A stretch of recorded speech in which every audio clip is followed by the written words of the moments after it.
Welcome to the INFOWARS Nightly News. I'm your host, Jakari Jackson. This is what we have in store for you for this Thursday, November 15th, 2012 edition. Tonight on the INFOWARS Nightly News, you are subject to a criminal government controlled by foreign banks. Alex Jones breaks down the meaning of America's secession movement from the corporatist nightmare. Plus, Obama's secret executive order to overhaul the internet. All that and more on the INFOWARS Nightly News.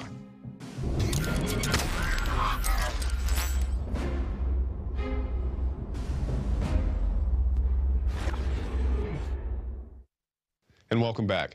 On the Alex Jones radio show today, he talked a whole lot about secession, so I don't need to, so let's go to those clips. I can unequivocally tell you that this is going to be the most important radio broadcast, hands down, that I have ever done. Now, we have not been blindsided by the secession movement, but it's almost like a bus that ran me over 10 years ago. It's old news to us, but the new news is that it is now breaking nationwide and worldwide and is a symbol and an indicator of the sleeping giant that is America awakening. And the entire globalist program has been built and designed to block what you are about to see unfold. I am going to make some announcements here today, and I'm going to lay out plans for my deep study of the Constitution that can save this republic if you execute them.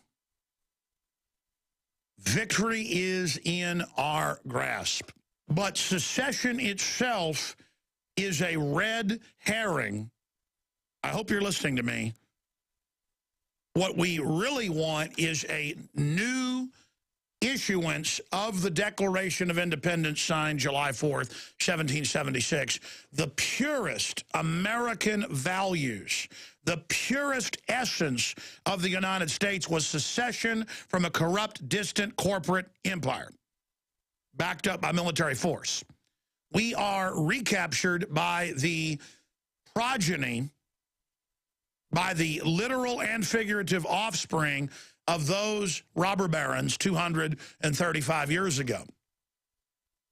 We are at the crossroads, and the entire enemy battle plan that we've reverse engineered is designed to suppress states' rights movements, because the states created the federal government, and it is not their right, it is not their duty, we the people that make the states. It is an absolute imperative beyond duty. It is survival. That we secede from the New World Order that has conquered us through fraud. That we declare the fraud and declare the fraud null and void, and then reconstitute the republic with a new Congress of the several states. The plans were laid by our forebears. The First Amendment, the Second Amendment, the Fourth Amendment, the 10th Amendment, the 9th Amendment, all chief, all key, all armaments for our protection, foreseeing the crisis we've now entered. The enemy's tools is a dumbed-down population, a drugged population, a selfish, evil, greedy, weak population. And they don't even outnumber us. It's a fraudulent election system, we know that. Now, this is not complex, but this is not dumbed-down radio. This is a blueprint. And if constitutional lawyers pick this up, if Ron Paul can be drafted, if you put the energy in today, tomorrow, next week, next month, next year, this is the beginning. Everything else has just been a buildup. This is time for dedication. This is time for commitment and the spiritual decision to sign your John Hancock in your words and your deeds towards the restoration of our republic and putting us back on the course of liberty and justice for all. And what am I going to call for here? I'm going to call for what is in the Declaration of Independence. the founding document of July 4th, 1776. That is what I'm calling for. It is America. It is the birth of America. It is when it all started, and we have the tools. We have the information. We have all of it before us in our hands if we will only take it up from this inspired document.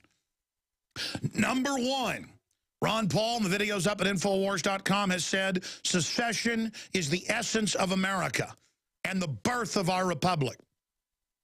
It is more American than even George Washington because he flowed forth from that. It is the fount, the center, the core, the very blood of the republic. It is July 4th.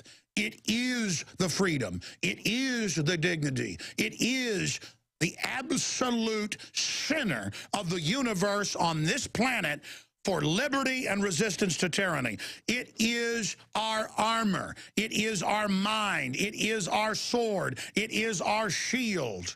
It is our will. Now, I will expose the trap. The globalists are counterfeiters. They will take secession and they will repackage it as civil war and as racism, and you're already seeing that. You already see them jumping on it. They were ready. And the media, I've literally got probably 60 articles here, CBS News, NBC, you name it, showing Fort Sumter on fire that started the Civil War. Union ships bombarding the fort. And I saw one of the top neocon talk show hosts, I have his quotes here, coming out and saying, do not sign that petition. The government will come round you up. That's like telling John Hancock and Thomas Jefferson, don't sign the Declaration of Independence. Here, you see the Declaration of Independence? Give me a document cam shot, guys. I'm going to sign this. This is what it's all about. Glenn Beck says, are you out of your mind? They'll come round you up. My God, that man is a Benedict Arnold with stuff like that. Or maybe he's just a coward. He's got like 30 security people. I just go out to Bilderberg streets, have 1,000 people around me, and people are like, that's crazy, Jones. Why do you do that? Why do you tell folks where you're going, where you're going to be? Because it's in God's hands. That's why. The tree of liberty has to be refreshed with the blood of patriots and tyrants, and I'm not living in fear.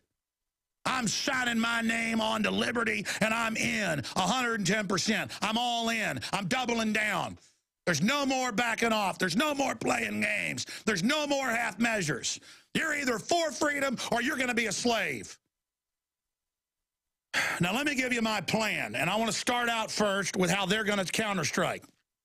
You've seen it. I told you for years. John Warner Defense Authorization Act says for insurrection by the states, governors, and legislatures. This is 2007 they were getting ready for this. This is a long-term plan when they were getting rid of Posse Comitatus, getting Brigade Homeland set up, 400,000 troops for domestic operations, Northcom standing up. The drones, all of the massive preparations that were going on and being established and being set up while all of this was going on, they said in the 2007 John Warner Defense Authorization Act, it says, and I read it on air to you, that they are preparing to block the states. They're worried about the governor's council, even though most of them are their operatives, because we could take that back over, and that's the logical place to have a new continental Congress of the states to restore the republic. Not a secession, recognizing our government's been hijacked. That's the key. That's not words. That's true. They have declared they have conquered us. That's a legal posting in over 200 newspapers I've seen in just the last year.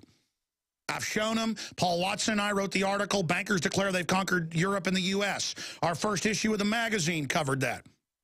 Bankers declare they've conquered us.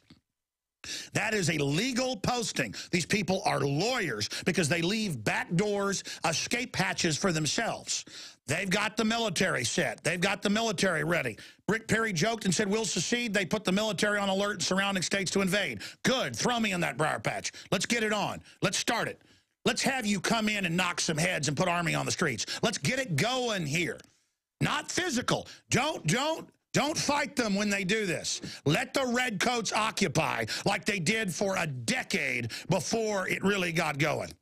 No offensive attacks. Let their evil flow. Continue. They want to start the fight. Let them shoot first. We have the moral high ground. They'll probably stage some false flags to then blame it on us so they can get the moral high ground. Continue to expose their main weapon that we've almost destroyed, false flag. False flag, inside job, staged event, provocateur event. It's now in the nomenclature. It's now in the popular culture. Keep running that offense on them. They're going to invoke race war. You've seen it. Just, you don't like government-run health care, you're a racist. You don't like world government, you're a racist. You don't like election fraud, you're a racist. You're a racist, you're a racist. It's that division with the illegals and the inner city folks and the poor people who are victims of the mind control, just like the general public. That will be the globalist weapon system and their constituency. Their paramilitary police and the military are starting to wake up. But still, a lot of them are such authoritarians and drunk on power and drunk on the idea that they're moral. And drunk on the brainwashing they've been given, that a lot of them will try to prosecute a war of intimidation against us. They train Northcom for this. They understand this is the remedy in the Constitution. Not some secession where some guy declares himself the king of Texas. But Texans saying the federal government has been hijacked by foreign globalists that have bragged that they've conquered us. You go into the legislatures with papers, with the examples of the news and the bankers announcing that there's a world government and we've been conquered. Their announcement, we've been conquered. You go in with the Declaration of Independence saying it's our right and duty to throw this off.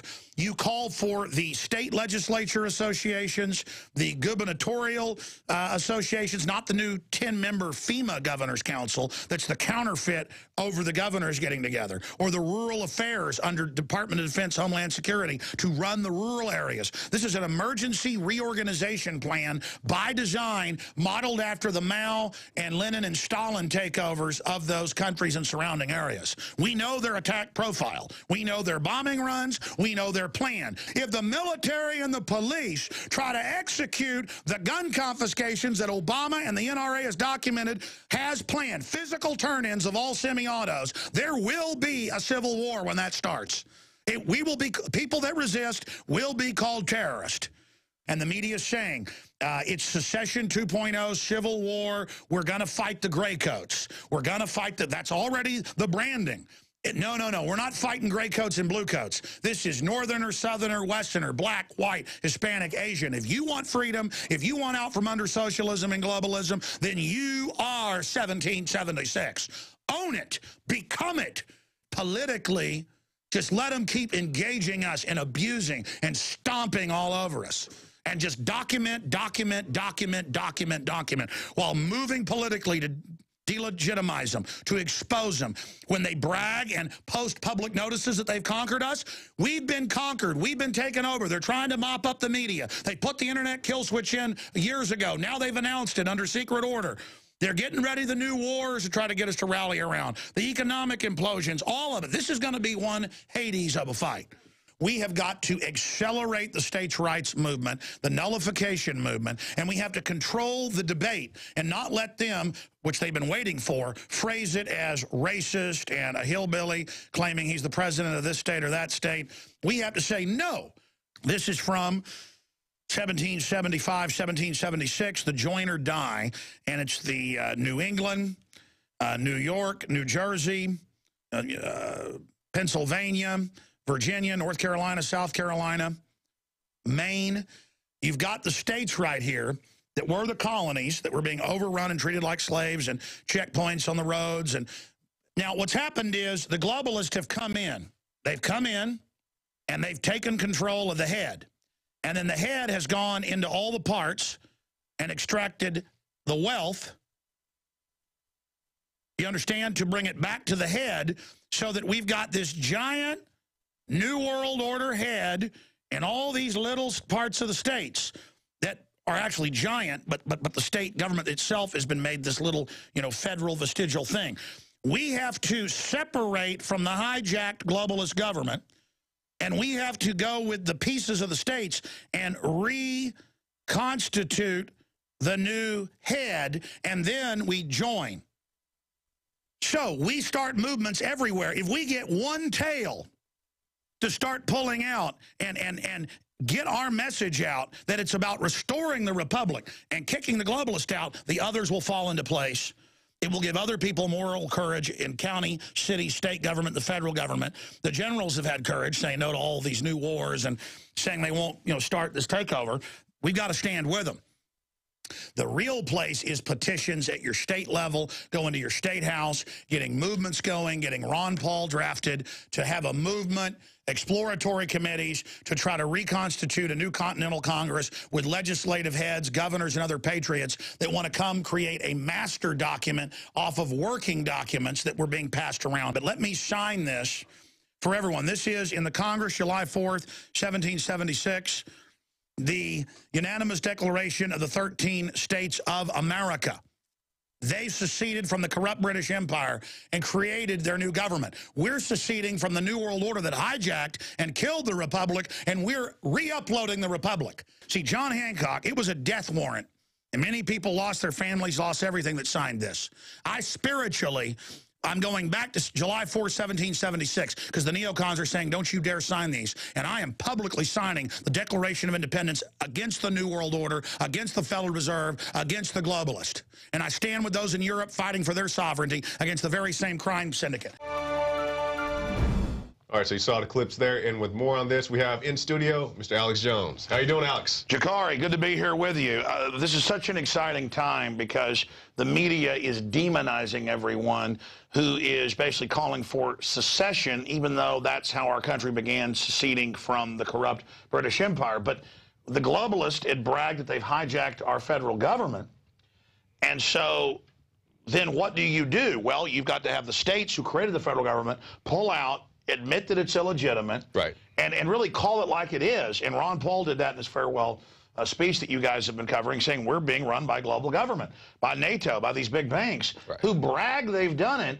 And so they're framing it like, ooh, a new civil war. No, this isn't about taxes in the North versus the South. It isn't about slavery. It's not about all of those issues that they're trying to superimpose. It's about being told we're going to raise taxes on the middle class and give it to mega banks.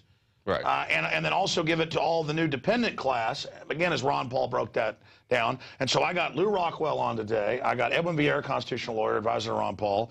We're going to get Bruce Fine, constitutional lawyer, advisor to Congress, and Ron Paul on the show. But all of them agree that I had on today that, yes, now is the time to point out our government's been taken over. If we don't ever admit that, we'll just keep rearranging chairs on the Titanic.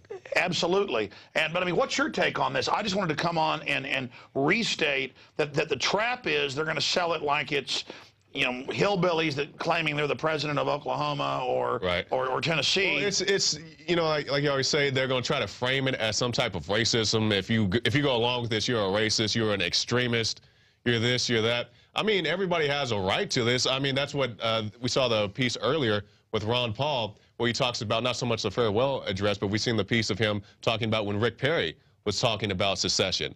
And he says our country was founded on secession, so why couldn't we do it now?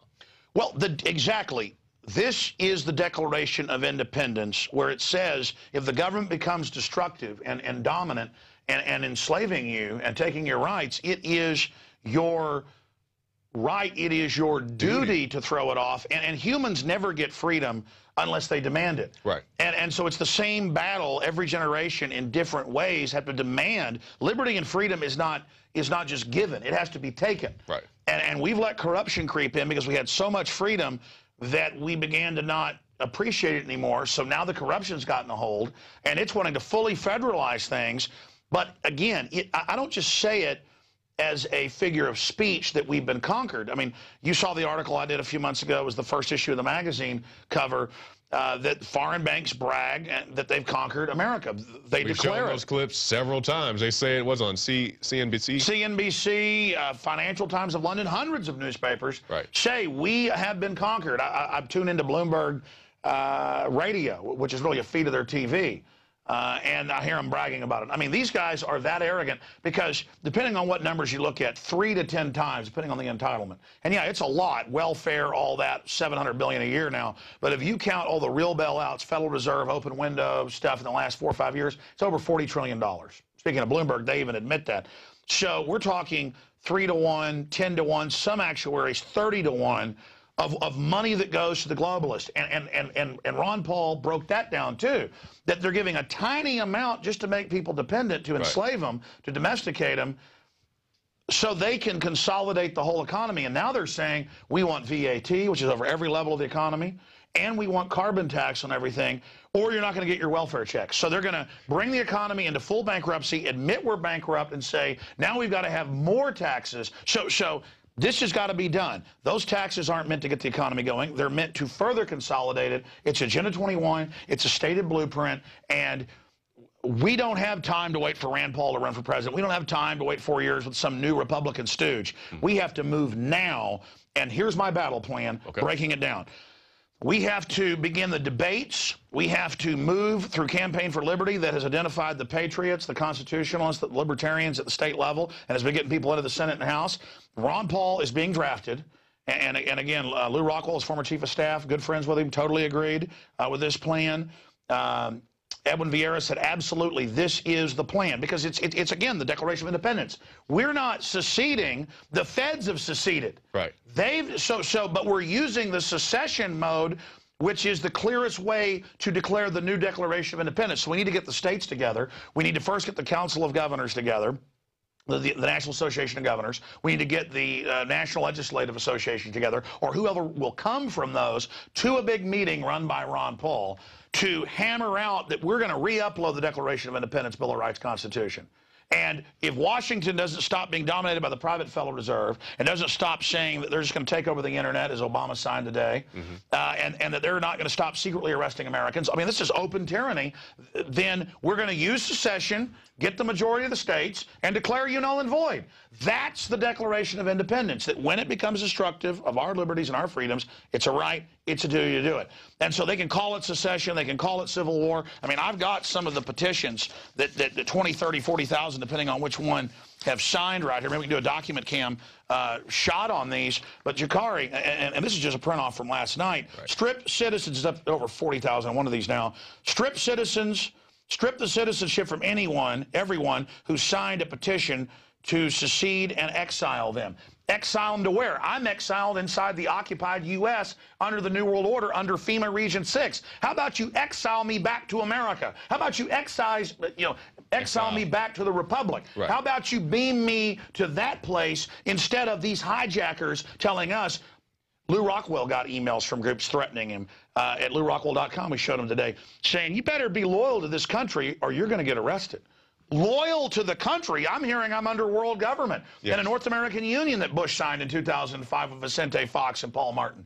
I want the traitors out. I want a clear thing. Hey, you're not going to, because here's the deal. It's not just corrupt boss hogs that have hijacked us so they have power. They want to ruin us, to fundamentally break us so everybody has to basically go on welfare in a nightmare socialist system. This isn't some, European-style soft socialism. This is a hard re-education.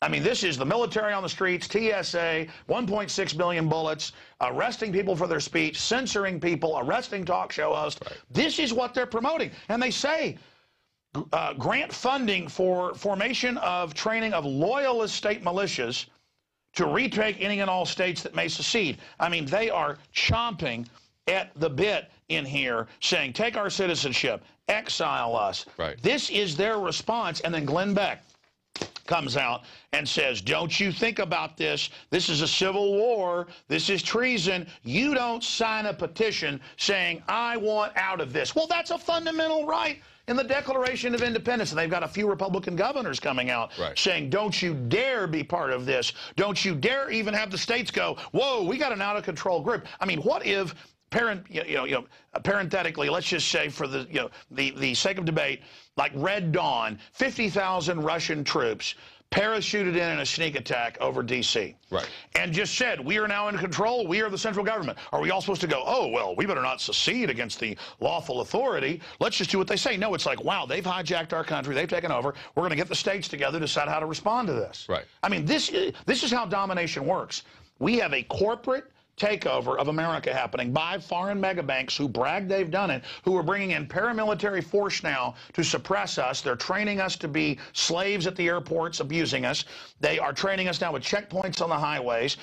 They're announcing that we're going to give you a $100,000 fine, 6 years in prison if you wash your car. The feds are announcing. I can show mainstream articles. No, we showed it yesterday. But it sounds insane because tyranny is insane. This Agenda 21, while they cross-species engineer, while they feed us deadly GMO, while they dump toxic waste in the ocean and tell us radiation isn't bad and reactors can blow up and it's no big... The environmental movement isn't run by environmentalists. They get to destroy the earth while posing as the good guys and say carbon dioxide and soap suds from our car, 6 years in prison. And there you go, the 24 hours of BS, as we've christened it here at the InfoWar. Exactly. That's Al Gore pushing to get carbon taxes that are literally paid to his exchange, gore and blood. Right. No pun intended. Right. That's the name of the group in England. It's not blood and gore. It's gore and blood's the name of the group. And then Obama and the Rothschilds have another big exchange. People can look this up. Again, folks, I'm talking fast because I'm excited. Everything we were warned about with the globalist is coming true. So the bad news is this is real tyranny. These are authoritarians based on a eugenics system.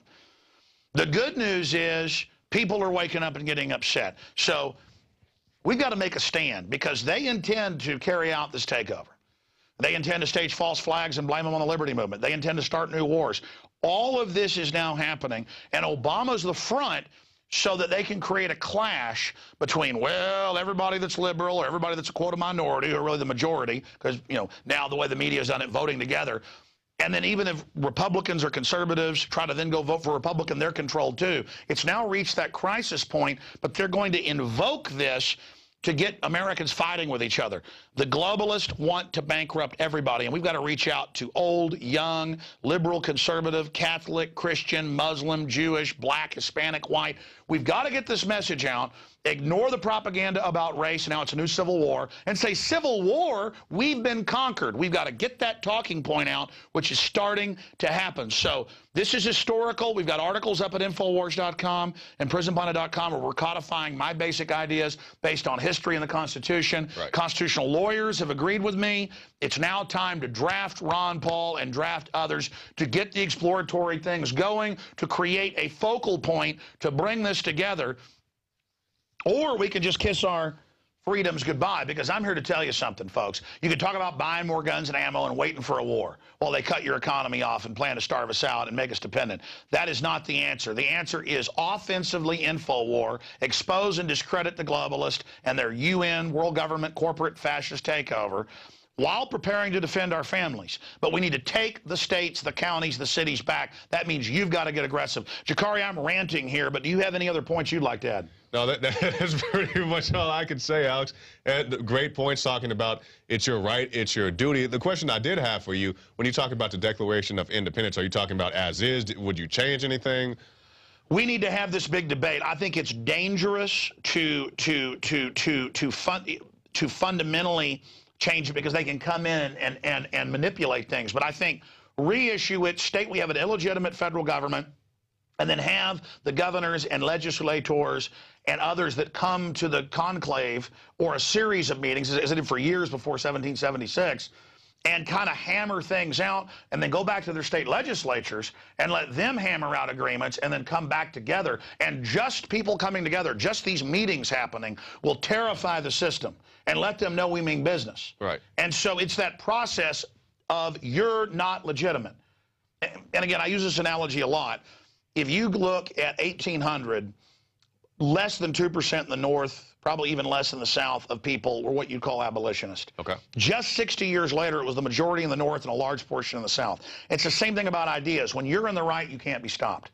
And so we've already got 20, 30, 40% that understand nullification, understand the checks and balances. The feds are supposed to check the states, the feds. The feds have been taken over. It doesn't exist. We're not talking to a federal government. So there is no check and balance. It's global bankers just enforcing their will down on us. So we have to get this message out, ignore what they're saying and doing, and let people know, hey, they're getting ready to double your power prices. Here they are. They're shutting down the power plants. Hey, they want to bankrupt you to make you dependent. They've doubled the number of people on food stamps in 3.5 years. It's going to double again. And then they're going to say we're taking everything the middle class has got to destroy you. They don't want you self-sufficient. This is what authoritarians always do, communist, fascist, authoritarian of every stripe. And so we just get the word out, we get the word out, we delegitimize this system so it falls just like the Soviet Union, okay? But it's even easier because the Soviet Union was run by a central empire, Russia, but it was still mainly Slavic nations, so it was the same culture. Right. This is a banking corporate culture that's slick and propagandistic, but once it's identified, what, you bankers bragged you conquered us? You run the federal government? NATO commands our military and Congress is told sit down and shut up? That's illegal. We're going to go, as the states, as an emergency reorganization against you, or they're going to bankrupt the federal government by design and bring us under international receivership. They're going to fully conquer us, just as the euro was set up 12 years ago, really back in the 50s as a economic agreement. Okay. But by stealth, by '99, when they officially launched it, it's come out where they brag. We set this up to bankrupt the countries and then have them all sign their sovereignty over to a mega bank. Well, now they're announcing private bank, a world bank, is now going to run Europe. And why is Europe in debt? They tell you it's entitlements. That's a small part of it, but that's how they can blame the public. Mm-hmm. It's like a vampire tricking you to let them in the house. That's the contract. But they put their people in most of that debt, 90% of it on average in Europe or more, about 91%. Whether it's Spain, Portugal, Greece, Ireland, Iceland, who kicked them out, only country to beat them so far, they're the model. Mm-hmm. They were able to come in and get the governments to sign on to the bankers' debt. But the bankers made the debt on purpose. Right. Because before it was exposed as a fraud, they got to leverage out the world with $1.5 quadrillion, 1,500 trillion. Now they've signed us on to that worldwide. 644 trillion of it, they say, is our debt. Our national debt's 15 trillion. Mm-hmm. So why are we in debt? Again, you see this fraud? The average person doesn't study finance, so they don't know this. It isn't even in the financial papers. It's in more elite circles. It's at Davos meetings. But now it's more and more understood. Once we know we've been conquered, once we understand the nature of the fraud, that the Federal Reserve is a foreign bank, that's the name of a consortium of 6 mega banks. It's over. It's game over. They create this giant facade of left, right, all this other garbage. Mm-hmm. And we have us debating, should the federal government have this role? The federal government has been taken over. Right. And I know I keep saying that. That's the key. People can't get that. They don't understand that. The National Security Act of '47 let the CIA operate, along with 15 other agencies, in total secrecy, running drugs, overthrowing countries. Who was it set up by? Skull and Bones. Who's that? A bunch of banking families with ties to British intelligence. OSS founded the CIA, British intelligence. Not blaming the British people, that system of empire management covertly. British Empire never went away. They just took down their flags, put puppets in. Because if the puppet looks like the locals, they'll put up with them, they found. See, again, they never want you to know you've been occupied. This time they've bragged about it. And so that same model has been used here, and now they're in control of our country. And now they want to fully break us. And we have to say, no, this is a fraud you signed us onto. We're going to have to go through some hell, but we're going to get back on a good financial footing. Well, Alex, what do people need to do? What's the first step? The first step, I'm so glad you brought that up, Jakari. They need to contact Ron Paul every way they can and say, hey, INFOWARS.com, PRISONPLANET.com has put together the videos. They've put together the articles. Your top advisors, Alex has had them on. They've agreed you need to be drafted to lead an exploratory committee through Campaign for Liberty to raise money. I mean, if you think Ron Paul raised $30, $40 million in 2 presidential campaigns, and he said on my show 4 years ago, half his money came from our audience. It was a third of what it is now. I mean, our listeners have probably given him $10 million of that money. Wow. I'm not here asking for the money. If Ron Paul develops a plan, educational to go into the states, to call for meetings, to try to organize this from the direction of a Declaration of Independence, pointing out the federal government has been, because that's the high noon to vampires, man. That's the holy water. You are a foreign occupying force, game over. I'm risking my life doing this. Right. Because this is the big tamale. This is the big enchilada. And then Ron Paul and others codifying a general plan to go out and not just have attorney generals file lawsuits when the feds want to shut down our coal power clean plants, not just sit there and play patty cake while these corrupt federal courts do this. Hey, you're run by foreign banks. You say you can kill U.S. citizens and disappear us. You say you can spy on us without warrants and turn the internet off. That's tyranny. Right. Okay? Mama didn't raise a fool. That's tyranny. We're done. You guys get out of here. Stop trying to blackmail our generals. We know there's foreign governments espionage. Get out. We see you. It's like They Live. Put the sunglasses on. You ever seen They Live? No. Oh, man. We got to have a movie night. I'm missing out. We got to have a movie night. We got to have a movie night. I mean, They Live. You put the sunglasses on, you see it. And that's what's so crazy when you see it. So we get a real states' rights movement. We don't let the media frame it as, oh, just secession, pulling out their own countries. No, no, no. Secession under the Declaration of Independence to reform a new union to restore the republic under the Bill of Rights Constitution. You want to change anything. Right. We're pulling out, saying, whoops, stop, we're re-uploading America. We're kicking the foreign banks out. And then the states vote to reconstitute it. And then the new Congress is elected, goes in, and the arrests start. And you get jury trials, too. We're going to haul you with your statements from the CFR, how you said we'll dissolve U.S. sovereignty. Okay, you work with groups through that. You got paid off by foreign banks contracts. You're convicted of treason. Boom, 40 years in prison. How's that sound to you? Right. I mean, you know, you put about 10,000 of these guys in prison, or you tell them, get out of the country. We're taking your assets like you do to little moms and pops to get banker bailout money. Mm-hmm. Get out of here. You know, the more mid-level people, get out. You're deported. You're foreign agents, get out of the country. Go live at, you know, one of the Rothschild estates. I'm telling you, listen, we're under attack. We're being conquered. This is militarily backed up. And we got to just call it like it is. We'll back them off. The only reason they're doing this is we keep putting up with it, because the men think it's manly to watch football all day. Right. They don't understand this is happening. This is real. And this elite doesn't just want to run your life. They're putting aspartame in all the major children's sugar candies and gum, which kills lab rats. Telling you what you can eat. Yeah, Alex, in Chicago, Rahm Emanuel's telling you what you can get out of a vending machine. You know, Michelle Obama's telling you what you can eat, how many calories you can eat in a school lunchroom. It's ridiculous. But see, that's the thing. People say, well, that's over the top, classical, total authoritarianism. That's the point. They get to a jump point where they take you 10 million miles, and as much as you fight back, you only fight back 1 million. I mean, they're just jumping. They're going, yeah, we'll just arrest you if we want. Yeah, we're going to shut things off. Yeah, we'll just arrest anybody who calls for seceding. Yeah, we're just going to kill you if we want. It's freedom. Right. And we're going to give you people some free stuff if you get behind this.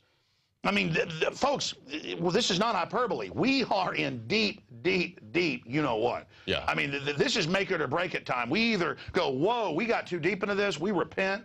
Because I've told people, folks, you better hit your knees and pray to God. If you haven't even believed in God, you better sit there in a dark room and think about where things have gone. Because first it's, well, you can't have this size soft drink. Now it's your parents can't pack your lunch. They can't be trusted. And then they feed you food full of rat droppings. And this is all real stuff that we've reported on. He's not making this up. They have put all over the country Pentagon-run behavior tracking cameras in the school. They're putting cameras in trash cans now. To see what you throw away, because that's going to be the new tyranny, micromanaging everything you do for the earth. Well, it's for the earth. Oh, yeah. It's for the earth. I mean, they admit, the Club of Rome said back in the 60s, we're going to use environmentalism to totally take control. And it's going to be an anti-human religion. While they do all these real bad things to the environment. Jakari, everybody out there, we have got to move to checkmate the globalists who've hijacked our federal government and are now dissolving the states. The states have got to wake up. All the minions that have been paid off to be part of the system, they got to just step aside. Right. Because there's no future. The elite we have are eugenicists who are spiking the food, the water, the air with poisons, and they say they want to kill us. Once they get their world government in place, and the good news is, now I hear Rush Limbaugh and Glenn Beck talking about eugenics. Now people are getting it. Okay? I mean, the most exciting thing is this broadcast and the people that watch are able now to push things out in the mainstream. And because we are talking about reality, we're not debating within their fake construct. Right. You know, they project this big giant system, and then it looks like it's real, and we're supposed to, like it's one of those, you know, video games where it's a alternate reality, and people go actually buy stuff in that false reality. Yeah, yeah. That's what the television and the culture is becoming. That they're trying to insert us really into a matrix, and we all have to be Neos out there. We all have to be Morpheuses out there to go out and find the Neos and say, look, you know, you're a slave, and you better wake up to it. And we're not offering a utopia like the socialists are. It's a hard road for liberty, but it's it's long term, totally empowering. And the problem is it creates so much wealth that then you get decadent again. Yeah. The problem is freedom is so good it makes you strong. You know, I sat around for 10 years just working on the show and things and gained 50 pounds. And you know, now it's hard to get that weight off. Right. But I'm doing it. But I feel so much better. You know, I mean, it's the same thing. We just have to incrementally build our liberty muscles. Jakari, I know you've got more coming up, or is this the end of the show? No, this is the beginning of the show, actually. All right, my friend. I mean, there's so much tonight. I see him in there playing clips of me from the show. Yeah. What else you got coming up? We're going to get into the news, and actually Aaron has an interview coming up, and I do as well, with Ms. Medea Benjamin, talking about some drones. Hashtag drones. We're going to do that pretty soon, so you guys watch out for that. So any last remarks, Alex? No, that's just it. I mean, the show's so huge now. Some nights an hour, some nights 3 hours. I mean, I'm just got to get it. What's we got to get it down to an hour so we can start broadcasting? Yeah, we're going to do that soon. But everybody can take these video clips. Every PrisonPlanet.tv membership is now 10. So pay it forward, get everybody watching. We're reaching millions a week, and it'll soon be tens of millions just via INFOWARS Nightly News. Jakari, what is your take on what I was saying today? I mean, is it exciting, or do you? It is exciting. I mean, just like you were talking about on the radio, how you signed the Declaration of Independence and all this stuff. It's an exciting time. And like you said, people need to take action, because people say, Alex, you always talk about this and that, but what can we do? Draft Ron Paul is your suggestion. So contact Ron Paul. Yes, as a figurehead, but also to help lead it, put on that mantle, and then you go talk to your legislator. Right. And we'll do events where we say, all right, everybody hit your legislature today. Go walk in, storm it.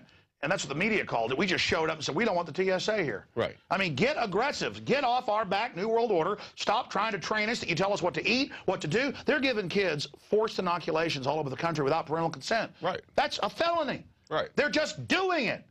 They're telling the cops, go out and beat people for no reason. Go out and taser them. A lot of cops are going, whoa, I don't want to do this. Right. Everybody in the system, by little decisions you make every day, will make or break this. It is the moral fiber of America that has degenerated. The television sells the most horrible evil on purpose. Mm-hmm. In fact, we have coming up tonight a piece that I know will be controversial.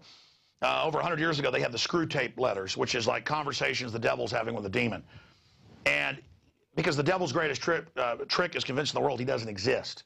And so I've done a piece where I played both characters, Satan talking to his son, the Antichrist, and the Antichrist is a banker, a globalist. Right. And he's talking about how he wants to destroy humanity. Because a lot of these Luciferians think they're going to get all this power out of it, and they're going to live forever, and they're going to become gods. That's not the plan. It's to kill, steal, and destroy. And as Lew Rockwell said today, the state in history gets always taken over by evil. Christ, when he's taken up on the mountain by the devil, says, all these kingdoms I control, all these governments, I can put you in place of them right now. Right. That the devil is in control. The power, the prince of the air, God of this world. And people can say, well, I don't believe in the devil. Well, I've studied the globalists. They do. Oh, yeah. Okay, these people are Satanists, okay? They are Satanists. I mean, lower level, they're Satanists and think they're getting power. Mid-level, they're Luciferians who think, oh, Lucifer's God, and they're going to get all this. But at the very top, they are pit of hell beyond Satanist. Because Satanism is a word. Total death, total destruction. In fact, perhaps we should just go to break here before the next guest with the Satan Speaks. You guys have that loaded in there? We can go to break to it? Fantastic. We've got it. Jakari, take us out.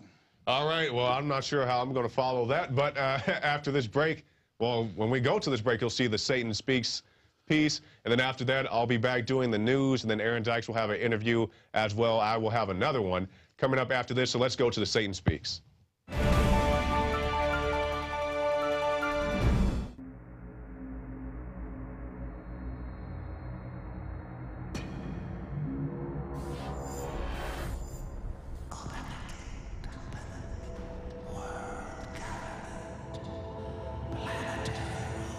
Is it not, my king, time to spring the trap? No, we must desecrate the soul and the flesh of the Creator's creation.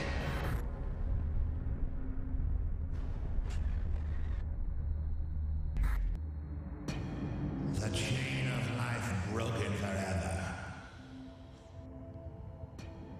A monument to our beauty.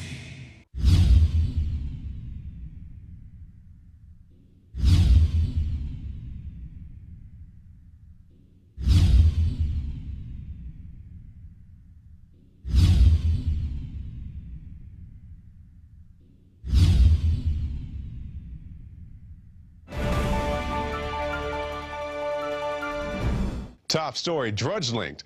Now, you've been talking about the secession movement, and we actually got a Drudge Link talking about this, if we can pull that up, guys, on the screen. So let's take a look right here at this. Okay, we'll scroll down a little bit. And there it is, I think. Okay, Radio Talk Show talks about, and then brings you to the Ron Paul clip here. So definitely appreciate Drudge taking a look at our articles. And that's a great speech. Oh, actually, not that one in that C-SPAN video, but we'll talk about Ron Paul's latest speech here in 1 second. Let's move on to our next story. GOP governors distance themselves from secession movement. If you guys can pull that up on the screen right there, we'll take a look. If we scroll down, we'll see what governors have to say. We see that Bobby Jindal, representatives of Louisiana, said that he thought secession was silly. Scroll down a little bit more, we see Tennessee Governor Bill Haslam said, I don't think we'll be seceding, and that he doesn't think that it's a valid option for Tennessee. So not all governors are on board with this, and that actually brings us to our next story when we talk about Ron Paul. Ron Paul, secession is an American principle, and we have a video of Ron Paul that we can throw to right now. Rick Perry, our governor here in Texas, the statements he made about possible secession. Now, he didn't call for secession, but he was restating a principle that is that there was a right to secession, because all the states that came into the Union before the Civil War believed they had a right to secede. And it's very American. And you heard Ron Paul right there talk about what his governor, Rick Perry, said about secession back in 2009. Rick Perry is another one of these governors that doesn't really support secession. So it's really up to you, the people, as you heard us talk about with Alex Jones just a second ago. He said, hey, if you want something to happen, you need to take action. You need to contact Ron Paul, your representatives, and let them know that, hey, if this is something that you want, like I said, you may not be into it, but if it's something you want, you take the action, you take the initiative. We'll move on to our next story. In his final speech, Ron Paul warns of continuous march towards fascism. Now, this is a great speech that I actually had a chance to watch earlier today. Many people, I believe even Lou Rockwell, said that's one of the greatest speeches of our time, political speeches. So I definitely encourage you guys to do the same. So do we have a clip of that? Okay, let's throw it to the clip right now. About why those of us who believe in liberty as a solution have done so poorly in convincing others of its benefits. If liberty is what we claim it is, the principle that protects all personal, social, and economic decisions necessary for maximum prosperity and the best chance for peace, it should be an easy sell. Yet history has shown that the masses have been quite receptive to the promises of authoritarians, which are rarely, if ever, fulfilled. Should we have authoritarianism or liberty? If authoritarianism leads to poverty and war and less freedom for all individuals and is controlled by rich special interests, the people should be begging for liberty. This is that compared to 1976, when I first came to Congress, the desire for more freedom and less government in 2012 is much greater and growing, especially in grassroots America. Tens of thousands of teenagers and college-age students are, with great enthusiasm, welcoming the message of liberty. We should have more trust in ourselves, less in the government. Too many people have far too long placed too much confidence and trust in government and not enough in themselves. Fortunately, many are now becoming aware of the seriousness of the gross mistakes of the past several decades. The blame is shared by both political parties. Many Americans now are demanding to hear the plain truth of things and want the demagoguing to stop. Without this first step, solutions are impossible. Seeking the truth and finding the answers in liberty and self-reliance promotes the optimism necessary for restoring prosperity. The task is not that difficult if politics doesn't get in the way. Why are sick people who use medical marijuana put in prison? Why does the federal government restrict the drinking of raw milk? Why can't American manufacturers rope and other products from hemp? Why are Americans not allowed to use gold and silver as legal tender as mandated by the Constitution? Why is Germany concerned enough to consider repatriating their gold held by the Fed for her in New York? Is it that the trust in the U.S. and dollar supremacy beginning to wane? Why do our political leaders believe it's necessary to thoroughly audit? Why do our political leaders believe it's unnecessary to thoroughly audit our own gold? Why can't Americans decide which type of light bulbs they can buy? Why is it the TSA permitted to abuse the rights of any American traveling by air? Why should there be mandatory sentences, even up to life, for crimes without victims, as our drug laws require? Why have we allowed the federal government to regulate commodes in our homes? Why is it political suicide for anyone to criticize AIPAC? Why haven't we given up on the drug war, since it's an obvious failure and violates the people's rights? Has nobody noticed that the authorities can't even keep drugs out of the prisons? How can making our entire society a prison solve the problem? Why do we sacrifice so much getting necessarily involved in border disputes and civil strife around the world and ignore the root cause of the most dangerous, deadly border in the world, the one between Mexico and the United States? Why does Congress willingly give up its prerogatives to the executive branch? Why does changing the party in power never change policy? Could it be that the views of both parties are essentially the same? All right, and a great speech there by Ron Paul. Like I said, I definitely encourage you to check it out. I think the full thing is about 50 minutes long. And I believe on the Sunday show, we will premiere the whole thing. Well, not premiere, but we'll show the whole thing on the Alex Jones radio show on Sunday. So definitely check out that. We'll move on.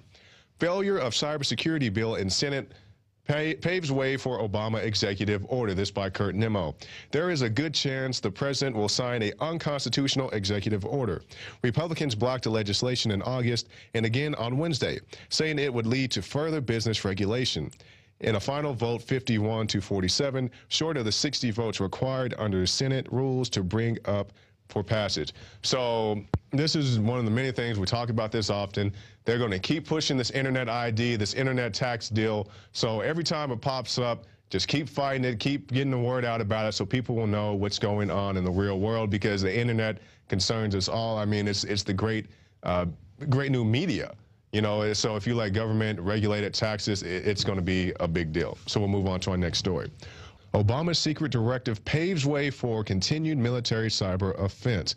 In mid-October, President Obama signed off on a secret directive that will enable the U.S. military to use newly created computer viruses to attack any organization or country deemed to be a cyber threat. And if we can hold on for just 1 second, I like what the article points out here. It says not only a country deemed a threat, but also an organization. So, I mean, if you think your organization is all well and good, it may not be to the Obama administration. We'll continue. In the same way, the Bush administration employed terms such as preemptive when considering the invasion of Iraq. The Obama administration has shrouded its cyber policies in language that legally allows the military to go on the offensive in cyberspace.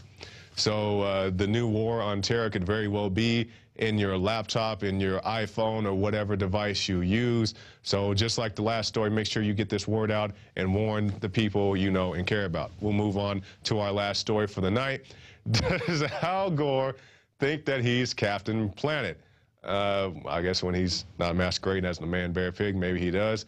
Let's take a look at this article. Great article by Melissa Melton. It basically just goes down and breaks out all the points of Al Gore. You know, guys know he has a new 24 hours of BS, as we deem it here.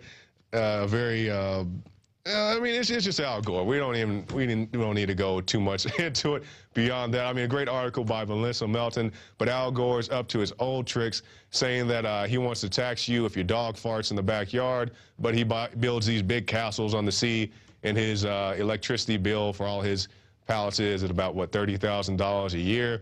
So there you go, Captain Planet. I don't know if he wants to be Captain Planet, but at least probably a Planeteer. And put that last graphic back on screen. I'm going to give Al Gore a free plug right here for his 24 hours. Join Al Gore for another 24 hours of bull. Okay, and we'll leave it right there. Actually, that probably should have been the quote of the day. But we'll go now to our quote of the day, and let's get right into it. No people in no part of a people shall be held against its will in a political association that it does not want. That by Ludwig von Mises, and I'm sure if I mispronounce that, you YouTubers will let me know. So with that, we will go to break, and we'll come back on the other side of this with Aaron Dykes as he interviews Mateus Rojas when they talk about CIA coups in Ecuador. So definitely keep an eye on for that. And also, I hope you guys enjoyed the Alex Jones piece talking about The Devil Speaks. That is the trailer of a larger piece that will premiere, I don't know if it'll be this week, but definitely next week. If not, so keep an eye out for that. So stay tuned for Aaron and also me later on as I interview Medea Benjamin. Stay tuned.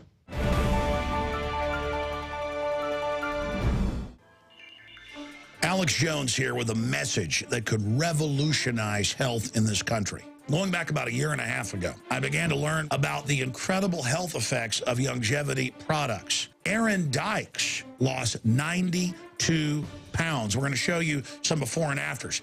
Aaron, break down what happened, your story. I've worked really hard with diet and exercise to try to lose weight, but I just didn't get the results. It just didn't happen. Then I saw what you were doing with InfoWarsTeam.com.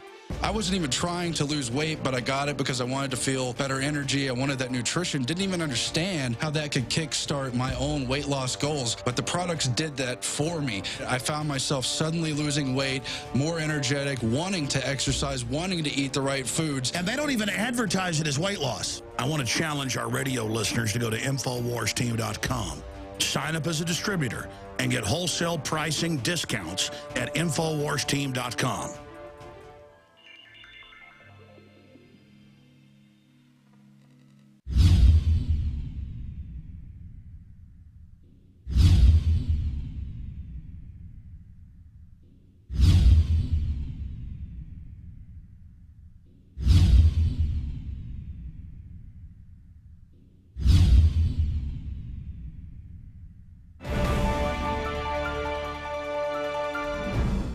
We are back from break on the InfoWars Nightly News. I'm Aaron Dykes. I want to thank Jakari Jackson for that news segment. He'll be back in just a moment, but there's incredible news going on today. You heard Alex on the program. It is linked up at drudgereport.com. Talk host calls for Second American Revolution. And up on InfoWars.com, we are linked to a transcript of Alex's historical comments today. This is about a peaceful revolution to take this country back.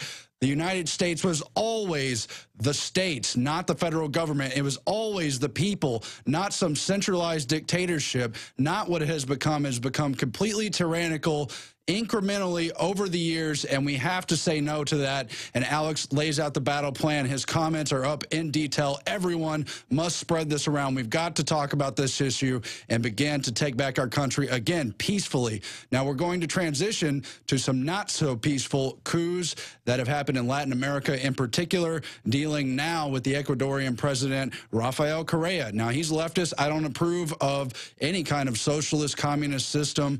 We don't want dictatorships propped up by so-called democracy either. So there's so much history there that shows how far we've strayed from the Constitution in this country, in our global reach. And so we turn now to Mateus Rojas. He is out of Chile. You remember him probably from this clip confronting David Rockefeller.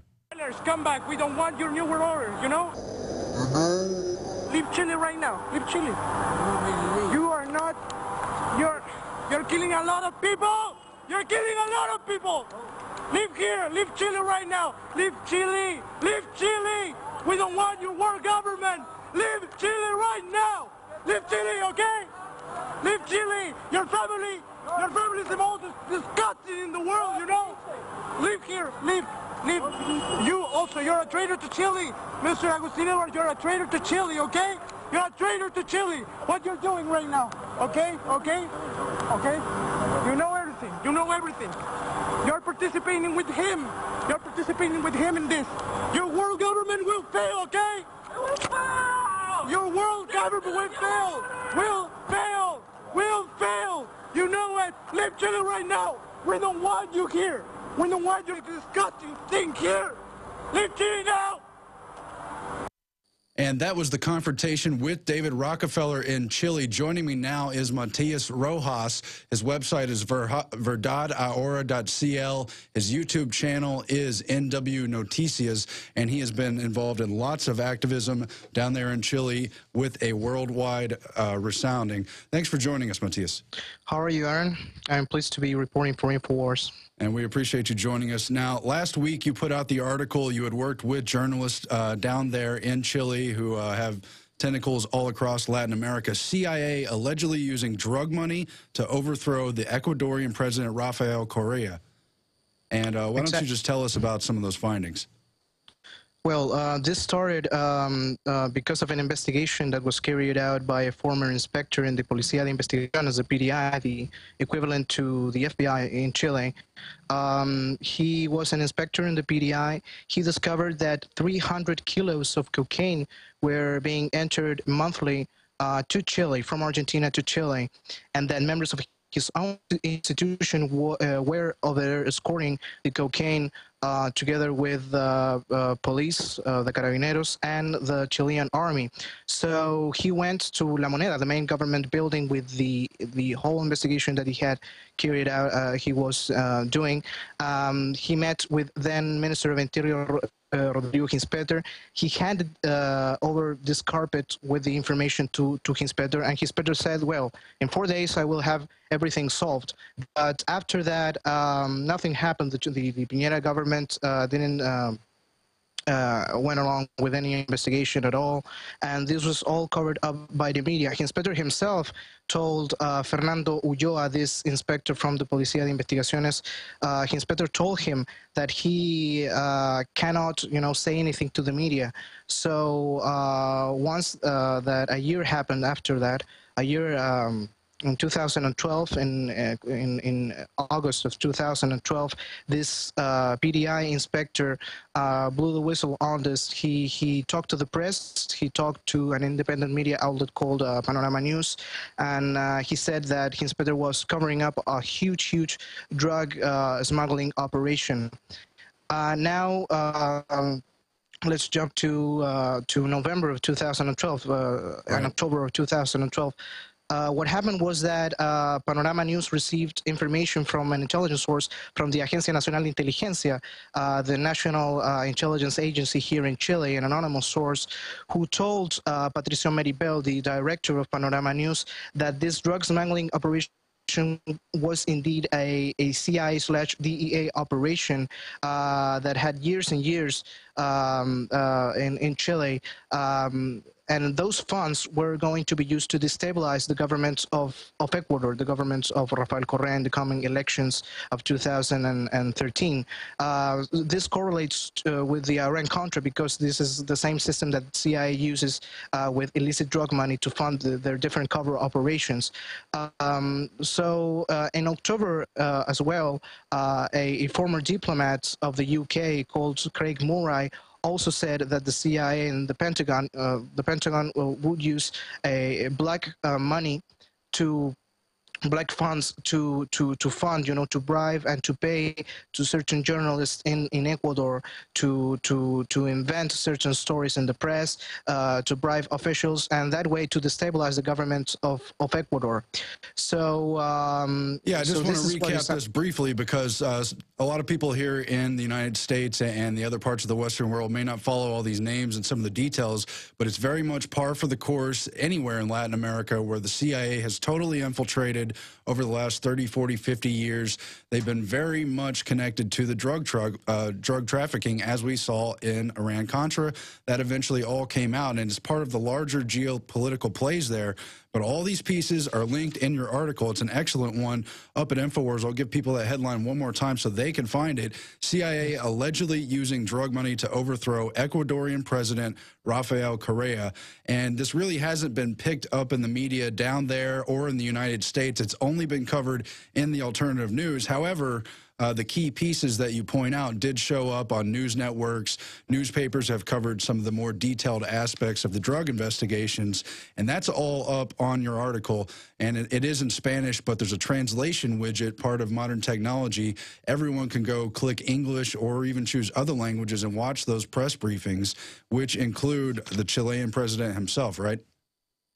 The Ecuadorian president who spoke about this on public television, he reaffirmed the information that came out from Chilean independent outlet Panorama News, and there is also a thing here because there's a complete media blackout in Chile.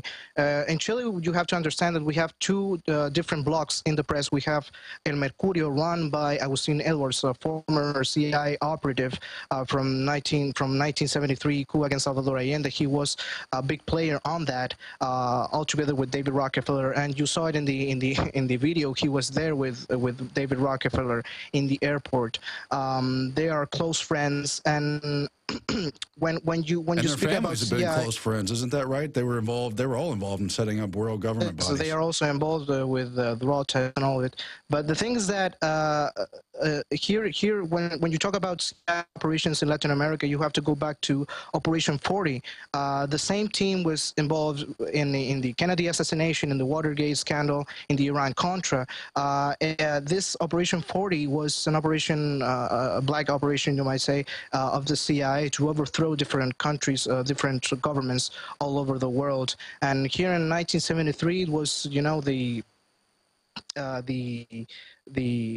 Chile was chosen, you know, to be overthrown. We here in Chile, as I said, we have two blocks in the press. So they are covering up this the best they can. But this investigation comes from the permanent link between the Chilean army and the CIA. This is not the first time that the Chilean army or Chilean authorities have been linked to the CIA with drug smuggling operations. We have to remember that in 1985, a drug dealer called Ivan Barandika came to Chile.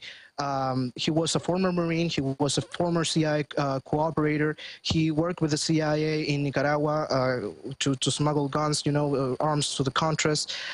He came to Chile and he advised the Chilean military junta of Augusto Pinochet for drug dealing. This was all, you know, exposed by some journalists such as Francisco Martorell and others. And in one video that this guy, Ivan Barandika, when he blew the whistle on this CIA/Chilean operation, he started talking and he started to give names. For instance, he gave the name of the son of Pinochet who was involved in that. He was Marco Antonio Pinochet. He also gave the name of a Chilean businessman of Syrian origin called Edgardo Batich Villarroel, who was also involved in this cocaine smuggling operations with the help of the CIA, or with the help at least of one of the former collaborators of the CIA, Ivan Barandika. Batich was also the cousin of Monser Alcazar, this famous drugs arms smuggler with links also to the BCCI bank scandal. But currently, the investigation that was carried out here in Chile by Patricio Meri, the independent Chilean journalist, he found out that there are two deaths linked to this scandal. One of the deaths being a soldier called Fabian Vega, murdered in June of 2005 inside his military site in Calama, a northern city of Chile. He was hanged. First, it was ruled as a suicide, but apparently he knew about this drug operations where the Chilean army was also participating. There is another dead linked to this scandal. His name is Nestor Madariaga Juan Toc. He disappeared on March 21st of 2006. He was found with 2 bullets in his head. He supposedly committed suicide, but it's practically impossible that a person can commit a suicide with 2 bullets in his head, you know. He was found in Valparaiso, and according to the research that is being done by Patricio Meri, this journalist that broke the news here in Chile, he was used by the Police of Investigations, the PDI, and the Chilean Navy to transport a lot of tons of cocaine from Santiago to Valparaiso, part of the CIA / DEA drug smuggling operations. So this is huge, and it's being really silenced here It's in huge, Chile. and for people out there who don't know about this issue overall, Matias is laying out detailed history. Why does it tie to Chile? Well, it ties to the entire Latin American region, and this is part of the overall history, hundreds of years of colonialism. Starting in the last century, the latter parts of the 1800s, the U.S. really began to exploit the idea of exporting democracy so that they could corporatize and collect on all the resources in Latin America. And that's why you see hundreds and hundreds of coups, destabilizations, fomented rebellions, dictatorships on the right, really leftist, communist-leaning people on the left, and they use the excuse of communism. Later, they use the excuse of the drug war to get the CIA down there, to get U.S. troops involved, to back regimes that they want. And it's a very detailed history, but just in 30 or 40 years, in the time after World War II, you saw almost every Latin American nation have either a coup, a rebellion, something like that, a civil war. I've got a list just of the successful coups, not even including the attempted ones. There's a lot of important history not on this list. You've got Argentina with 6 coups in the 20th century, Bolivia with 14 coups, Brazil with 5 coups, Chile with 2 coups, Colombia had 1, Costa Rica had 3, Cuba had 2, the Dominican Republic had 3, Ecuador had 5, El Salvador had 4, Guatemala 2, Haiti 25 total, 15 just in the 20th century. Honduras had about 6, Nicaragua 2, Panama, Paraguay each with 1, Peru had 6, Uruguay had 2, and Venezuela had 1 successful coup. And again, that doesn't even include all sorts of other actions. For instance, in 1954, the United Fruit Company teamed up with the CIA. You had people like Alan Dulles on the board of United Fruit, also running the CIA, and they ousted Arbenz. It wasn't technically a coup, but they got the military to stand down and stop backing him. They ran propaganda operations to get him out of power, and then they turned around and threw the next guy out of power too.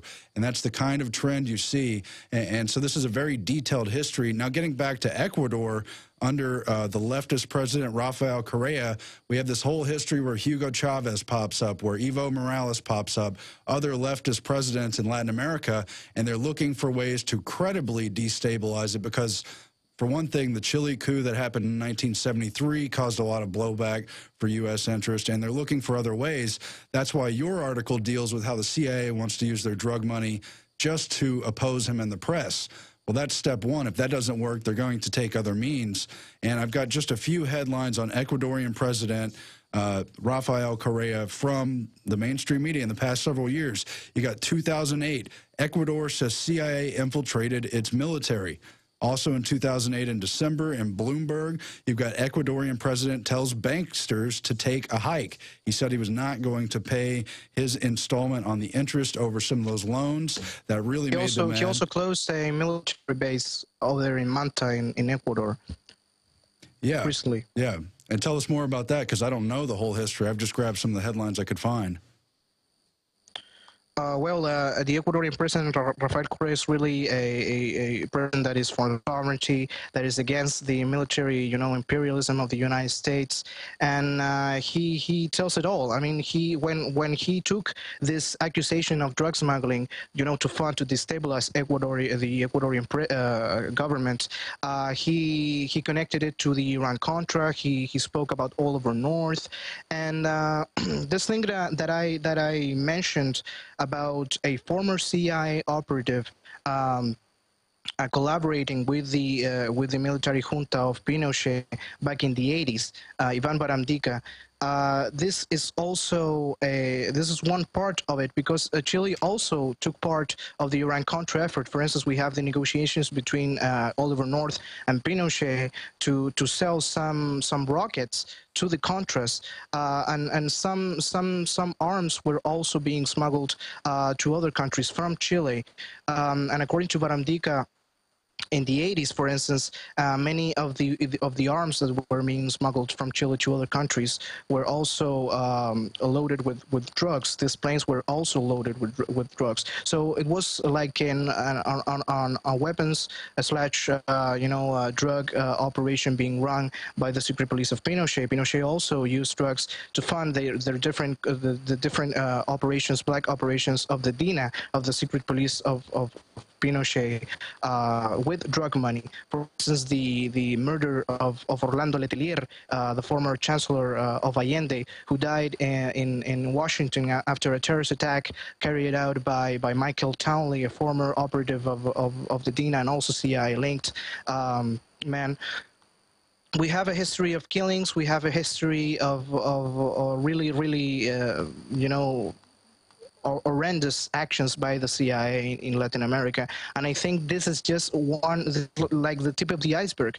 We have had cases, for instance, a former DEA agent called Michael Levine also blew the whistle on how the CIA was running like General Motors of cocaine worldwide. For other case, for instance, Terry Reid, a former CIA agent in Nicaragua, who helped the Contras, who was contracted by Barry Seal, a drug dealer who was working for the CIA. We have all of these names, all these people that have been speaking about this issue, and I don't know how it doesn't get to the press here in Chile. Well, it's just one of those understated things. Everyone who has studied the issue understands this is the way the New World Order works. You've been an activist against the New World Order. We're studying it and covering it here, of course. But you've got all these big banks. People like David Rockefeller bragged in his memoir, I believe it was during the 70s, the quote that's referred to in his memoir, that he had in his Rolodex every major Latin American leader. That means presidents, prime ministers, bankers, different heads of military. He knew and basically ran Latin America. They joke about that also in the Rockefeller documentary.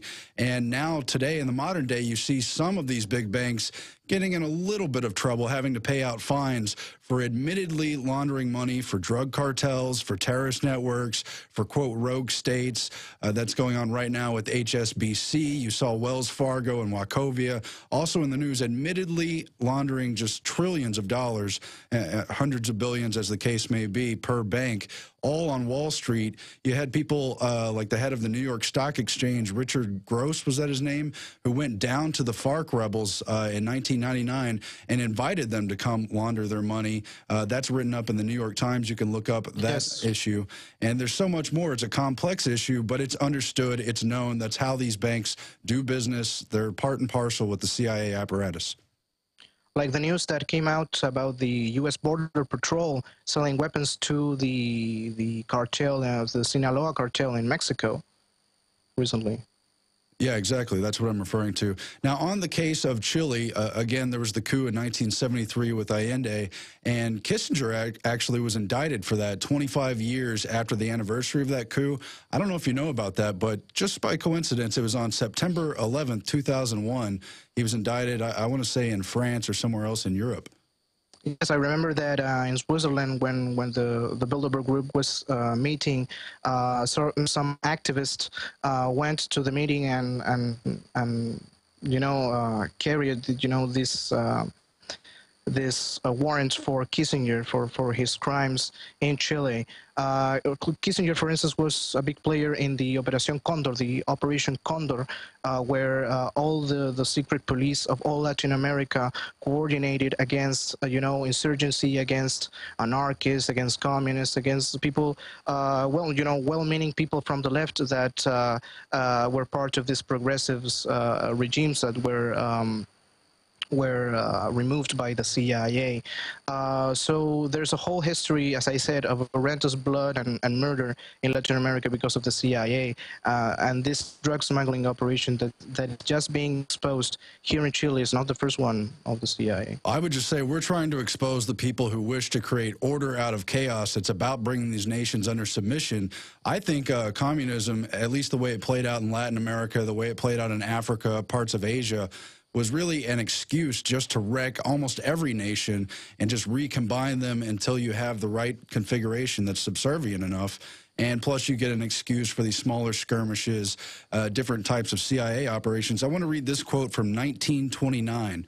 It was shortly after the U.S. Military Academy established a National Guard in Nicaragua, and you had Undersecretary of State Robert Olds from the U.S. who said, quote, "There's no room for any outside influence other than ours in this region. We could not tolerate such a thing without incurring grave risks. Until now, Central America has always understood that governments which we recognize and support stay in power, while those which we do not recognize and support fall." And now Nicaragua, he says, has become a test case. And we saw that play out over and over and over again throughout the 20th century. Of course, and the CIA is doing the same things now in Syria, for instance, funding the rebels. And you have to ask yourself, where is all the money coming from to buy all of those weapons, you know? Yep, and people can look into it. Gary Webb did his case study in Dark Alliance concerning just one sliver of the Iran-Contra scandal, where he linked the Hondurans who were involved in that triangle between Nicaragua, El Salvador, and Honduras, the smuggling of drugs. They shipped in the crack cocaine to the L.A. neighborhoods, got the gangs to distribute them, you know, really did a lot of damage to the black community here in the United States while they were using the DEA itself. You had a lot of these drug dealers who were part of the power apparatus in Honduras having official positions, even though they were convicted drug dealers and actively being pursued by the, quote, justice system in this country. And it was all just the CIA scam to hide them within their own system. Many people have died researching that. For instance, Gary Webb died in 2004, I think. Many people said that maybe it was really murdered and not, I don't remember exactly. Well, certainly, they call it a suicide, but it's very suspicious. Yes. Just like the suicide of Danny Casolaro and so many others. Danny Casolaro, for instance, was researching the BCCI bank scandal and the October surprise, how it tied into the Iran-Contra scandal. Here in Chile, we also had the death of a British journalist by the name of Jonathan Moyle, who supposedly committed suicide during a convention, an Air Force convention in Chile in the 1990s. But during the investigation, many things came up. For instance, that he was that one of the people who were involved in this drug smuggling and arms smuggling from the Chilean army, Gerardo Hoover, a colonel of Pinochet, who then also committed suicide supposedly. He tried to contact Jonathan Moyle and unsuccessfully until Jonathan Moyle, of course, committed suicide supposedly. But we have very, very dark things happening here.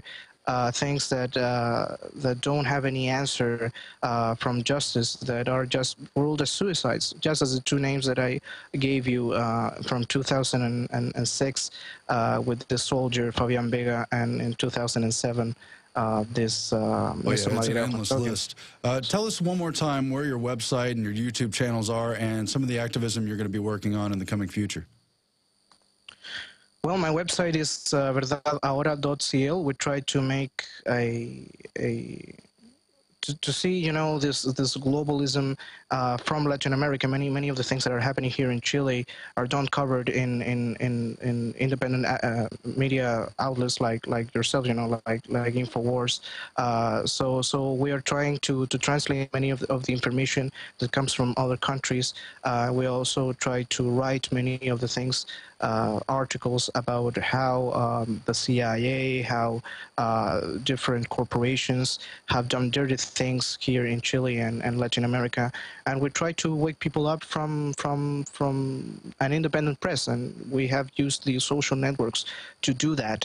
I think that the internet is a great tool in this new century to wake people up, not just, you know, to be there in your room reading the news from your computer, but that brings you to go to the street and to protest. And we have seen, for instance, in 2011, many of the student protests in Chile that raised many of the issues, such as the constitution that Pinochet gave us, that many people want to change here in Chile, because that is the a constitution that was written in a dictatorship, and many people want to change it, and many people are waking up also to the political system here in Chile that is both controlled by the same economic interests. Certainly, and the internet is a powerful tool for that. It's time to get active. We need resistance around the world, and we appreciate what you're trying to do down in Chile. We need people all over the world doing this kind of stuff, and thank you for joining us, and people can check out your channel for other parts of your activism,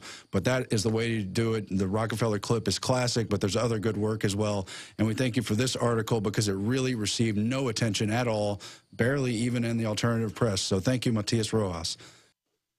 And we are going now to break, but we'll be back in just a moment. Jakari Jackson is going to speak with Medea Benjamin of Code Pink. They've been protesting the illegal Pakistani and drone wars, Obama's entire drone operation. That is coming up. Thanks for watching the INFOWARS Nightly News. Insider billionaire investors like George Soros and John Paulson have recently made massive moves into gold, purchasing what Bloomberg News described as gold hoards. Soros alone doubled his holdings in a single day. Russia's Vladimir Putin has doubled down on gold, increasing the country's holdings by over 100%. With $1.8 trillion under management, the bond king Bill Gross, the world's preeminent bond fund manager at PIMCO, has warned investors of the dangers of QE3 and inflation. And what's he betting on? You guessed it, gold.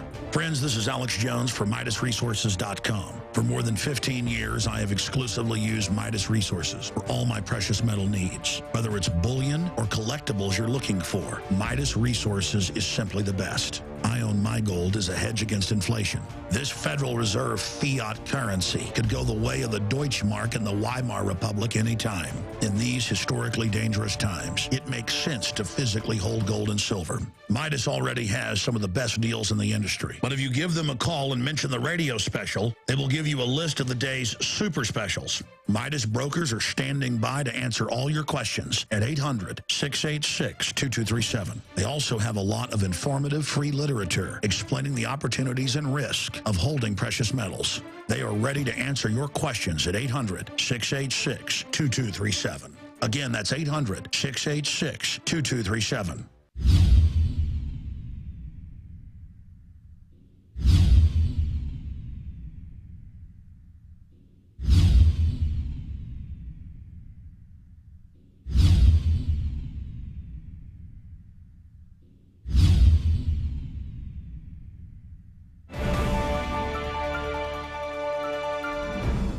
And welcome back. Our guest tonight is Medea Benjamin. She's an advocate for social justice. In 2000, she was a Green Party candidate for California Senate, and her latest book is titled Drone Warfare, Killing by Remote Control. She joins us now via Skype. Thanks for joining us, Medea. Thanks so much for having me on. Okay, now, Medea, we talked briefly off camera about your trip to Pakistan. Can you tell us what that was all about? There was a group of us in the U.S. that thought it would be good to go to Pakistan and learn more about the effects of our drones and show people there that we were opposed to them. We found out that the cricket player turned politician Imran Khan was doing a caravan up to the tribal areas, so we decided to time our trip at the same time and go with him to Waziristan, where the drones have been killing so many people. Okay. Now, you definitely hit the nail on the head. I guess I should have introed a little better. We're here to talk about drones today, and you being such a strong advocate. Recently here at INFOWARS, well, we always talk about drones, but recently in particular, there's been a video game release called Black Ops 2, which heavily features drones. And we had a chance to actually go out to the premiere of that, and we had a chance to ask the gamers, you know, what they thought about drones, because we actually published an article a few weeks ago. And guys, if we can get this on a document cam, it talks about how during the presidential debates, there was a poll taken of Xbox gamers, and 72% of those polled said that they support more drone use foreignly. So we went out and asked the gamers at the release if they would support domestic drones, and we were, you know, relieved to find out that most of them who played the game weren't so much into violence and drone use here or there. They just really like the zombies in the game. So it was refreshing to see. But when you talk to people, what do you feel, what's your gauge for people here in the U.S. about foreign and domestic drones? I think public opinion is changing rapidly. In February, there was a poll done that showed that an overwhelming number, 83% of the American public, was in favor of using drones against terrorist suspects. And even a majority, 79%, were in favor of using them against Americans overseas who were suspected of being terrorists. A later poll found the numbers to be about 62%. But I would say that they are rapidly declining as more and more people start to understand how these drones are killing a lot of innocent people. But probably more convincingly for Americans is that they aren't making us safer. The same poll that looked at opinions overseas at 20 different countries found the vast majority of people around the world are opposed to the use of these drones. So we just got to bring the American people in line with world opinion. Right. Now, speaking of Pakistan, we touched on that earlier. I saw a poll that said about 80% of the people killed in Pakistan were non-militants. Have you found similar numbers? It's really problematic to even use the term militant because, according to the U.S. administration, a militant is merely any male of military age that lives in the zones where we're using the drones. So it really doesn't mean anything. Exactly. I think it's more important to say that the U.S. can only name 2% of the people that they've killed as having been on a high-value target list. And then it's also important to talk about how these drones are terrorizing entire populations in the northern part of Pakistan, where people are living under the constant threat of these drones that are buzzing overhead. They never know if they're going to be hit, when they might be hit, who might be hit, and that is a way of fighting the, quote, war on terror by using terror. That's exactly right. And you actually... You beat me to the punch. I was going to get to the, actually, guys, I don't have this. If you could pull it up, it's the Russia Today article where Obama said if you're basically what you said, Medea, if you're a male of military age and you happen to be around when these drones strike, you're considered a militant. Or I guess we use the term enemy combatant, threat, whatever you want to use. So pretty much if they hit me, you know, if I go over there for a goodwill trip or whatever, then I'm male, military age, I'm considered an enemy combatant. I'm going to be in the statistics of enemy combatants, and we asked the gamers that as well.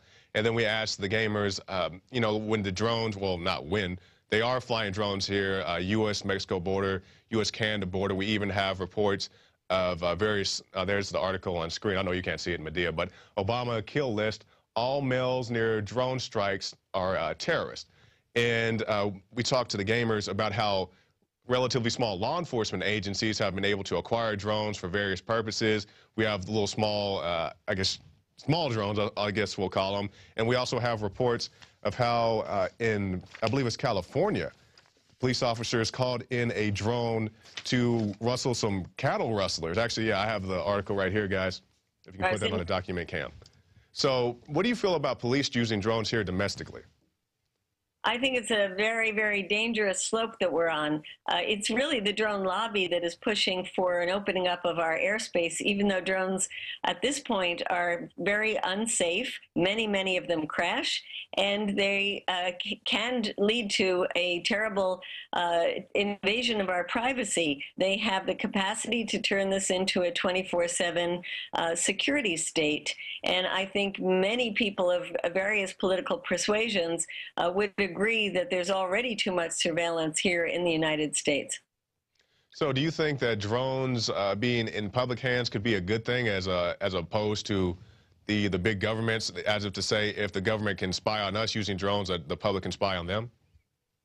Well, I don't think that's a particularly good way to go. I think that drones can be used for good purposes, like fighting forest fires or finding illegal loggers or tracing the paths of endangered species or any number of things, and even a number of commercial uses.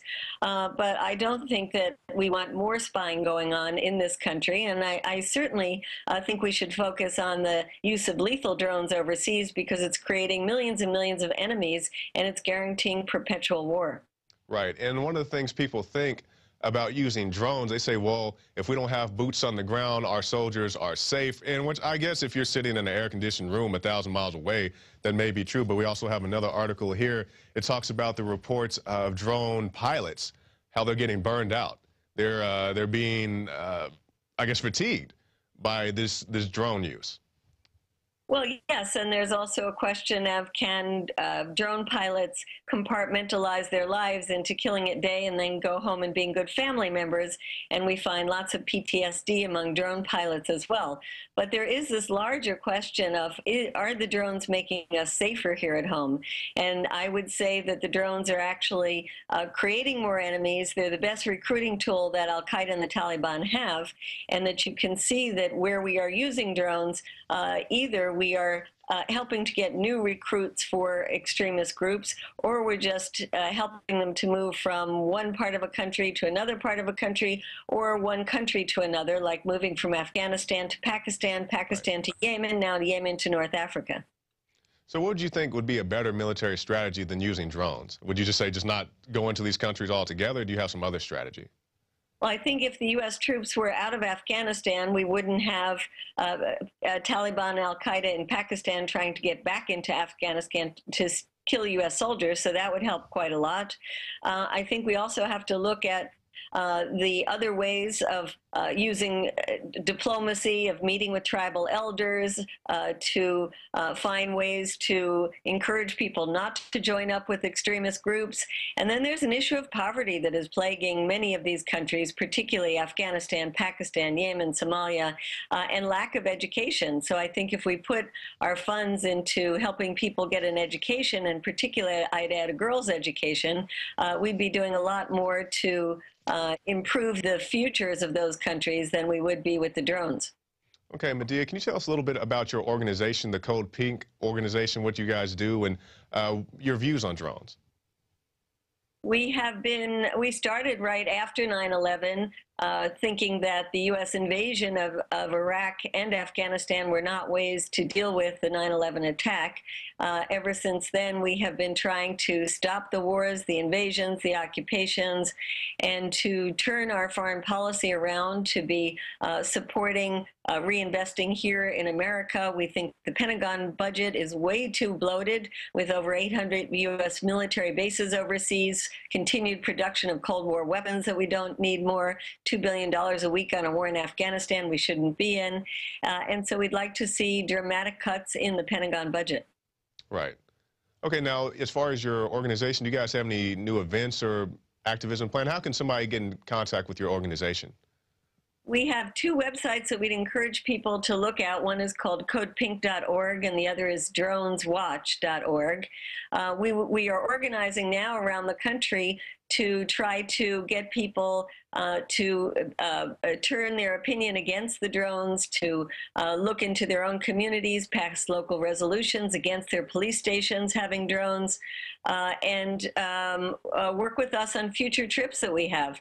So they can contact us through the Drones Watch website or codepink.org. All right. In closing, can you tell us about your latest book, Drone Warfare? Yes, this is a book that really lays out 101 what the drones are all about, who's producing them, who's using them, where they're being used, what's happening to the pilots, who are the victims, what are the legal issues, the moral and ethical issues, and most important, the last two chapters are dedicated to what can people do about it. So we give a wide array of opposition that people are doing, from protesting outside of the Air Force bases where the drones are being piloted, protesting outside the manufacturers' bases, pressuring Congress, working on the international level to try to get some international regulations for the use of these weapons. So there's all kinds of things that people can do, and you can learn about it by reading the book. All right, Medea Benjamin, we thank you so much for your time. Thanks so much for having me on. All right, thank you. All right, and there she goes, Miss Medea Benjamin. And if you are interested in drones, you'd like to know more about them, we are actually doing #DroneMob. If you have a little mini drone or spy plane, we're getting the one from Black Ops 2. Come out with us. We haven't set a firm date yet, but definitely keep an eye on that hashtag. It'll probably be after Thanksgiving, so you guys can go out and buy your drones on Black Friday or whatever it is that you do. But anyway, if you like this broadcast and you'd like to see more, go to PrisonPlanet.tv. Check the stuff out. You get a 15-day free trial. It supports our broadcast. It helps us get more guests like Medea, Gerald Salente, who you guys love.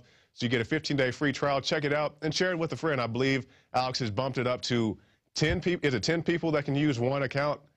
Okay, so it's 10 people now that can use one account, so you get you get 10 accounts for one price. So definitely look into that, and also stop by the INFOWARS shop. Check out the magazine. The November issue has zombies on it. We met a lot of people when we went out to the Black Ops premiere who loved zombies. We didn't have a single magazine with us, of course, is how things go. But it's a lot of great stuff in there. Check it out. It supports the broadcast. So that's the end of our show. I want to say thank you to the great crew, to Alex Jones, Aaron Dykes, all of our great guests, and especially to you, the viewers, and we'll see you back next time.